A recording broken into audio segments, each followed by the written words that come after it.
I'm going to tell you my top 7 things not to do when you breathe for singing. These are common mistakes that you see a lot of singers do, but make sure you're not one of them. Welcome back to another edition of Victoria's Victorious Vocal Tips. 29 years of teaching voice, 41 years of studying voice, all different styles. Serious vocal technique made fun. After going through the 7 top breathing mistakes, we will do one exercise that I would like you to do every day, and then I will leave you with Victoria's wisdom, something I always want you to think about. The first thing not to do when you breathe for singing is suck in and pull in the abs like this. A lot of people do that because they are afraid of sticking their abs out. They don't want to look bad. Okay, but remember, the abdominal wall goes all the way around, front, sides, and back. So the expansion is all the way around, and when you do it correctly, it doesn't look bad. I used to have 3 students who were ballet dancers, and they would come to their lessons right from ballet class like this, and they were all pulled in like this. And they couldn't sing very well because they were all sucked in and tight. The abs open and release for breathing and engage for singing. The second incorrect breath, don't do this, is the rib-only breath, expanding only around the rib cage. Again, this is related to people who don't want to stick their abs out when they sing, so they haven't learned how to inhale properly. Those ballet dancers used to do that. Rib breathing is incomplete and is going to leave you weak. Number 3, please don't take the ugly belly-only breath like this. Usually when people do that, it not only looks bad in the front, but then they also collapse their chest at the same time like this. And then they make a face too. I don't think that's the way you want to look when you sing. Remember, the belly breath is weak. Again, it's going to leave you tired and it looks really bad. It's incomplete. We expand all the way around, front, sides, and back. So no being worried about sticking your stomach out.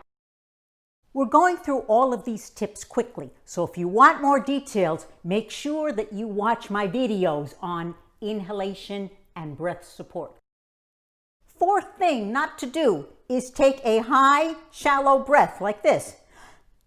So we should not see your shoulders rise, no chest rising, because that tells me that either your posture wasn't right to begin with, or you allowed your chest and shoulders to collapse while you were singing.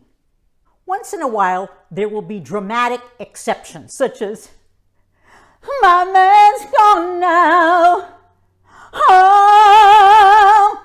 Again, that's for drama. Number 5, do not breathe into the tight throat. We set up our voices with the way we inhale. So if you're breathing into the tight throat, guess what your singing is going to be? Tight. So we breathe into the space we need for whatever it is we're going to sing. I will always love you.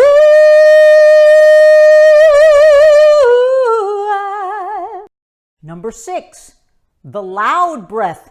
Very distracting to your audience and also very drying to the throat. So if I hear the breathing, if it's audible, it tells me that the throat was tight to begin with. When you go into the beginning of a yawn or you get ready to sneeze, there's no sound.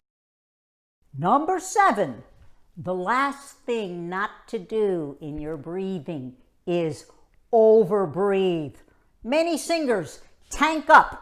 "Well, I'm breathing now, everyone, I'm breathing." No, we only take in enough air for the phrase that we need to sing.